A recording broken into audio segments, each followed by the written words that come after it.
Warning, the video you're about to watch is full of disturbing, confusing, hilarious, and dumb corset myths. If you or your loved ones are triggered by bad dress history, please proceed with caution, or grab a drink, because you're probably gonna need it. No dress historians were permanently harmed in the making of this video, but we were very, very confused afterwards. Corsets first became popular in the 16th century.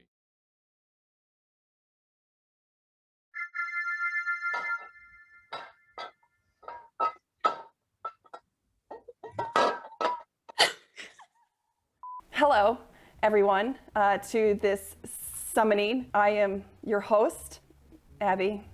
You guys know who I am, I hope. We have been summoned here from a video from Weird History on YouTube about the history of corsets. And we have our team with us of corseted YouTube people. So we're here to have our meeting to discuss this video, and basically we're gonna address everything that we see in this video. With us, we have, of course, Bernadette Banner. And we also have the beautiful, stunning, hilarious mean mother. Did you just say mean mother? Meme mother. Sorry, my accent came out and you sounded like mean. Do I look mean to you? Mean mother. Meme mother, Karolina Zabrowska. And then we also have my partner. We just set off of the internet. We matched too. We're both wearing stripes today. And then we also have our tutor. I just spit. I'm sorry. I didn't mean to do that. Our tutor expert, Samantha Bullitt, the couture courtesan on the YouTube. Ladies, do we choose violence today? Yes. I think we have no choice. This has been thrust upon us. We did not choose violence, violence chose us. Violence chose us. Now, to violence. Corsets first became popular in the 16th century. Catherine de Medici, wife of French King Henry II, actually banned women with thick waists from attending court. She was a tyrannical monarch, but So, wait. Here's where I'm like, okay, I'm not being ridiculous by putting footnotes in my videos because I want to see some sources on this. Where are they getting this information from? Okay, first off, this image is perfection. What? This image is chef's kiss. So good. This girl does not have on a corset, so like that's just her. She actually does have a thick waist because she has a padded gown on. Yeah, like I just made one of those. You get thick. So, do we first need to address the issue of the fact that the term corset, no, corsets do not originate in the 16th century because they aren't corsets as we know them today? No. And I mean, from all of the resources that we do actually have, there's really no evidence of widespread use of whalebone that early in the 16th century. So it's hard to say that Catherine de Medici introduced anything when no one was really doing it yet. I'd love to know where they got that from. So like making Italian women responsible for like a garment that got transformed like every 10 years and ended up being one of the most recognizable garments in like fashion history. I think that's a stretch. And there's so much difference too between Italian fashion of the time and fashion throughout the rest of Europe. So that's another hard sell. aristocratic women started to reinforce their bodices with whalebones and tusks. As the garment continued. What?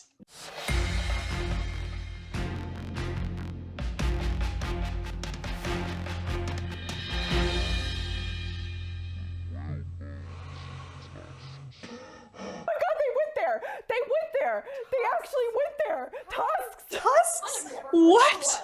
Oh my god. I'm so glad we're not making this a drinking game. I'm trying to give any ivory that I've ever seen in any bodice structure. Like there are some ivory. Okay. Yeah, there are ivory busks. But the way they phrase it makes it sound like it's a 34 sort of tusk that he killed the journal with, so it's like literally stuffing this in your boning channels. I also love the implication that it's the aristocratic women themselves who are creating the clothing. If you know nothing about corsetry and you know nothing about dress history, you're gonna Google corset and you're not going to have the nuance necessarily to recognize the differences, which again is why it's important for people not to... Is this getting a little bit controversial? But some of these like more generalized history videos are actually kind of, in some ways, in some circumstances, doing more harm than good if people haven't done the level of in-depth research into a subject in order to be qualified to speak on it in any sort of depth. metal corset decorated with a crown and fleur-de-lis. Iron corsets are so, like, that's so almost overdone to have to debunk that at this point. Wikipedia debunked it. Yeah. It's in like the Wikipedia first debunked two it. sentences of the Wikipedia article. Yeah. Like, hi, they are either for medical braces or fetish. Done. While Catherine de' Medici is credited with kicking off the craze for corsets, Catherine de' Medici did not live in the 1830s. What is happening here? It's like they had a downloaded folder with all the imagery and then they were just like throwing it on the timeline while editing. Whatever intern actually worked on this video and actually tried really hard to source good images, we see you, we acknowledge you. I'm sorry that the editor didn't listen to you. You should get a raise. Let's get back to 1830s Catherine de' Medici. Right.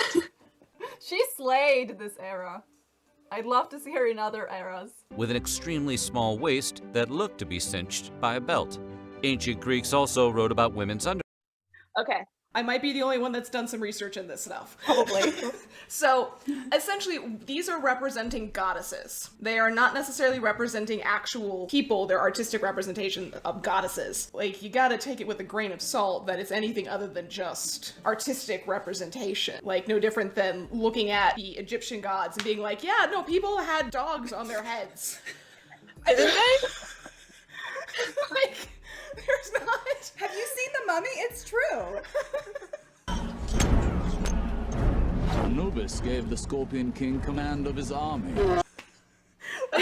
Like, I'm not saying that they didn't have some sort of, like, possible, like, a leather bodice or something. Like, that's some of the conjectures. Like, there could be leather, but, like, they didn't have the fabric, textile support systems to, like, the supplies to make structured things that would actually be able to pull your body in like that. I'm sorry, I'm gonna disagree with you right there. Aliens.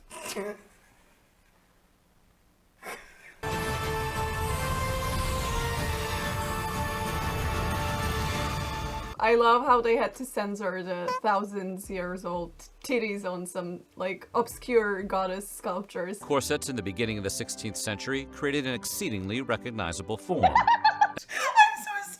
It's not the words aren't terrible. The words aren't terrible, but the image choice. Why? Let's talk about the 16th century while showing the most iconic Edwardian silhouette on the face of the internet. On top of all that, two pieces of fabric with thick boning were then combined to make the waist seem even more narrow. From about 1800 to 1830, corsets became... I don't even understand what they're describing.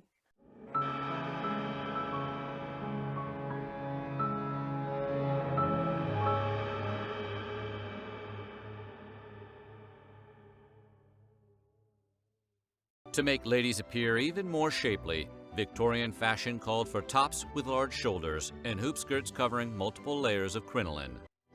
Wait, multiple layers of crinoline. What?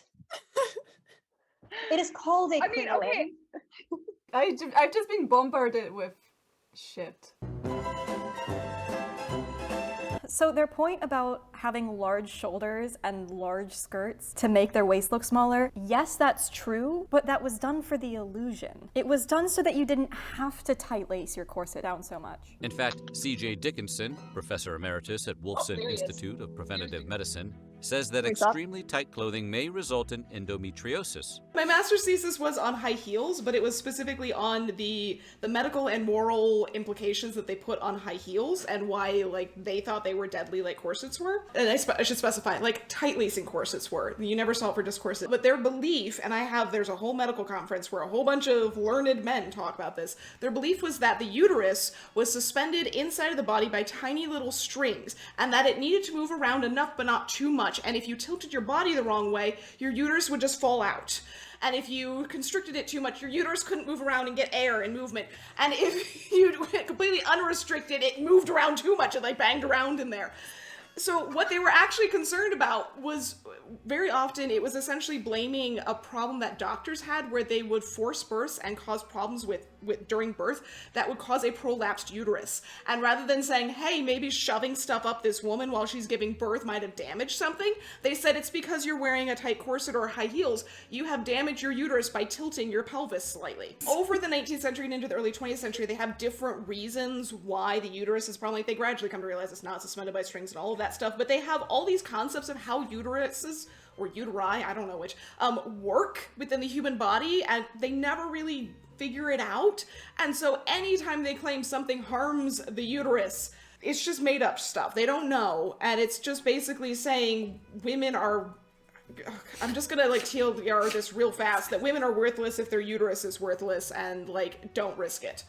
Wait, like, I'd also like to point out, do we ever believe the medical discoveries that these people write? I mean, okay, that's a generalization, but... We only believe that when it comes to corsets. Like, literally everyone knows medicine in the 19th century is absolute garbage, but yet when it comes to corsets, people are like, but doctors said. They didn't even know where periods come from. Like, why do we believe them? We read about the four humor system and we're like, okay, that's garbage. But then we read about the papers, the studies done by medical professionals on corsetry, and we're like, oh yes, this is fact. Because this fits our modern day narrative of oppressive corsetry. Well, like that awful illustration that everyone always uses to show what happens to women's organs is like a 19th century illustration of someone who didn't know what the hell they were drawing. And on top of that, they actually used a lot of women who had like medical deformities for examples in like shows where they'd show bodies or have medical things. They'd show women that looked like they had everything wrong and it was a medical deformity, not ever a corset. Yeah, well, it's not like rich people were the cadavers.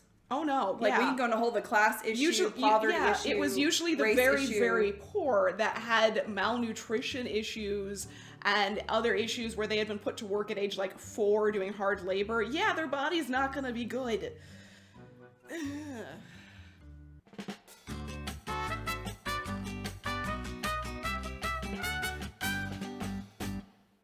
In the 1867 issue of the English Woman's Domestic Magazine, I appreciate the actual quoted source. That was kind of impressive. an English gentleman who attended an elite Austrian boarding school discussed how surprised he was to find that in Austria, lacing was not considered ridiculous in a gentleman as in England. But as per usual, it's taken out of context, which is that's probably more girdle-ish than like what we think of, like what they're presenting as a corset, obviously. Yeah. He also noted that he had continued to wear them ever since, though, he carefully explains, not due to vanity. Sure, buddy, we get it. But also, like, this quote, if they're quoting it correctly, the guy says it's actually not that bad, but then the voiceover host in the script completely dismisses it. So here we actually have a primary source of a man Didn't even notice that. saying, like, actually, it's kind of awesome. And they're like, LOL, okay. Sounds good, my guy. I mean, didn't they literally say in the voiceover, like, the men realized better? I love how, like, the men were smart enough to realize they didn't have to put up with it. But the women, we stayed dumb. Well, again, it doesn't fit the modern day narrative of corsets being anti-feminist, oppressive garments. It breaks the mold, and people don't like that. None of this stopped the highly superficial trend from lasting for centuries. Gotta love the fashion Hello, world. bias. While most So, fun fact, they were really concerned about the breathing thing because, I don't know, tuberculosis was a problem. And that was mostly in the 1830s that they talked about breathing issues before tight lacing was a thing. That was when they consistently talked about people are fainting, like women are fainting all the time. And then you can actually find documentation from like the 1840s and 50s where they literally say, I'm so glad women just stopped fainting on purpose. It was getting really old because men got really tired of it. I'm so glad women just stopped thinking that was cool. Like, it's not saying like women just stopped fainting because they stopped wearing those clothes. They just say women stopped fainting because they clearly understood that men were sick of it. But it's also, like, the fainting issue is a very common literary device, which is why we have it so much in our heads that women are fainting, and so this is like the ideal Victorian pinnacle of femininity. It's a literary device to convey a specific moment or a specific characteristic or a specific emotion. It's not necessarily signifying of actual reality. Well, and also it goes into the technicalities of like tight lacing, because I fully admit I am someone who likes to lace down. I am definitely on the spectrum of that. Like, I lean towards the tight lacing. Like, and I fully acknowledge that that's a part of like something that I enjoy. Like, I like the way my body looks when I do it. I don't don't do it any other reason than I'm vain. I admit this. I never have breathing issues when I do it. Like, I can usually shove my hands down the front, even with these triple Ds up here. I can store snacks. Like, I have tendencies to feel faintish sometimes for no reason, but like standing in a longer period than I should. And I have slept in a corset. Like, I've run in a corset. I've never felt like it restricted my breathing, but then I'm also not the one to like tie these, just in case, just because I'm like, oh, what if it's true, or what if I do need a fainting couch? So I guess it, you know, if someone has issues with that, and also let's say that like health in the 19th century wasn't great, like I'm assuming like your average 19th century woman was not in a fantastic condition and like was not super sporty and didn't exercise much, like that also could have affected the way she felt. The boning in the undergarments was mostly immobile. This rigidity was probably always uncomfortable, but sometimes it actually led to back and pectoral muscle atrophy. No. Oh, Jesus. From personal experience, I can say no. I like the image of the corset coming off and the lady just going like...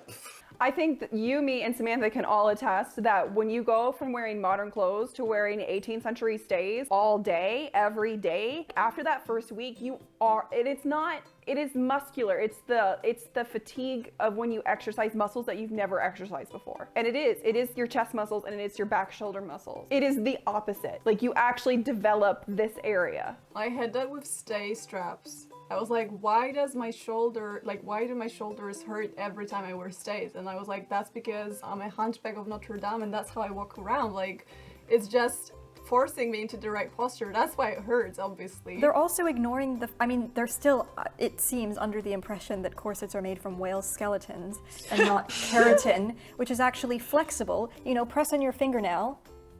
Is that going to hold you up to the point where your muscles are going to atrophy? No, but it is going to provide resistance against your muscles, which actually makes your muscles work harder when you do bend over because you are pushing against something of resistance. So when I would wear my Victorian corset, I would be sore in places of my abdomen that I did not realize like there was a muscle there, because all of a sudden I actually had to use those muscles in my day-to-day life. In a weird way, it was a core workout. I can see how it could have detrimental muscle effects if you are tight lacing to the extreme, but nobody was doing that unless you were a very unusual human. The 1920s, nobody wanted to wear corsets anymore. And I loved that the first image for the 1920s was the 1960s. That was amazing. Amazing. Doing amazing, sweetie. And their economic freedom was lost, right along with fashion trends. Are they implying that fashion died? There was no such thing as fashion in the 1930s? That was the most stereotypical description of the 1920s as a decade that I've ever heard. I love how they're like, oh yeah, everyone didn't want an hourglass shape, so no one wore corsets. It's like, well, what if you naturally have an hourglass shape and you're trying to wear those 1920s things? Guess what? A corset that smooths out the lower half is still gonna get worn. It is nice to see, you know, when information is shared that is questionable, that people are thinking, and not just about corsetry, but about where are you getting this information? How do you know this? Like, I am starting to see more and more comments on factual videos like this, like, how sensationalized is this? And I think that is kind of the most important thing that we can bring to the internet, is not just presenting information, because to some extent, history is history. We will never know the full thing, and eventually the things that we know will probably be proven wrong to some extent. But the ability to teach people how to think critically and how to question what they are being told is like the most invaluable skill. If you change your perspective on the past, it changes your perspective on the present dramatically. Like, if you believe that women were nothing but silly, vain creatures for the entirety of existence up until the beginning of the 20th century with all of the early feminist movements or things like that, that women never advocated for themselves and they were just downtrodden and silly and vain, and it's just like, you suddenly have dismissed half of the population's history by saying that they were too silly for us to pay attention to them. And their humanity as well. Catherine de Medici has entered in the 1830s. Along with, actually, Anne Lister is Catherine de Medici. Oh. It's too late here. you did an excellent job. But just to kind of like piggyback off of what you're saying, dress history as a field of study, as a respected field of study, is actually very, very new. It is not something that's been around for hundreds of years like traditional art history, which is a circle jerk of men. Part of the issue that we deal with as dress historians, a lot of the information that was initially put out there was information that was written at the end of the Victorian era or very early 20th century, where citations were not required and footnotes were a joke. They did not exist. And it was filled with bias and opinions on the matter. And so then what happened is those books were then cited by early dress historians who were trying to do good research before the internet existed. Then we have that perpetuation of mythology and perpetuation of terrible ideas without any sort of sources or footnotes to back up those ideas. And just recently, and I'm talking within the last 10 years, when we have databases taking what used to be information that you could only gain access to at the British Museum or at the Smithsonian or at historical archives or being digitized and put out into databases that are accessible. There are still accessibility issues with those databases, but the fact is that over the past 10 years, like British Museum's entire 18th century database and all of their manuscripts and periodicals and magazines and that is just now being put out on the internet for us as academics and researchers to find. Dress history and how we understand clothing, how we understand how the world was affected by clothing, how the world interacted with their clothing. That information is so new, and new stuff is being found every day that it's like, yeah, you know, I don't make video essays thinking that they're gonna be the end all be all for the next 150 years. No, there's absolutely going to be stuff that disproves stuff like a week later. If you are someone who's interested in dress history, you have to keep in mind that new information is being found every day, and you have to go through dress history and the study of fashion with an open mind. You cannot go into it with an absolute. A whole brave new world out there, and new stuff's being found every day. I mean, even the Tudor tailors, Samantha, like their first book was groundbreaking. Yep. They don't agree with a lot of it now. Exactly. And there's like an exciting element to that too, I think, that you can embrace, to think that I'm always going to have something to learn. There will always be something to discover in this field. Stop perpetuating myths and just pretend we're all Indiana Jones and Catherine de Medici. It's an opportunity to learn. It's a fun opportunity to learn. Yes. Well, friends, thank you for coming to this summoning of Blind React, Myth-busting, Corset. I don't know. We're kind of like bad Avengers. We're all Maybe there was something about that meme, Mom. Meme. We're all banners. We're all Bruce Banners. No, it's not mean. You know, this is not produced out of vengeance or malice. It is produced out of desire for, because clearly in the comments there is desire for people seeking, I won't say more accurate information because there is no such thing as accuracy, but cited, informed information to the best of our ability today. And with that, everyone, that is the end of this week's video. We will see you all back here again. Thank you guys for coming to the summoning. Poof. And Catherine de Medici, we'll pour one out for you, babe. She was here in spirit. All right. She was.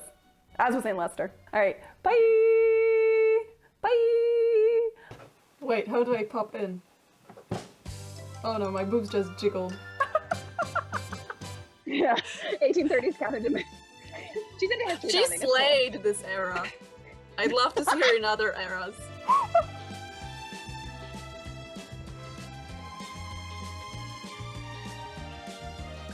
She is forever now going to be like, we don't know who this person is. Oh, it's Catherine de Medici. She's a time traveler. Yeah, secretly time traveling vampire. Wait, if you're thinking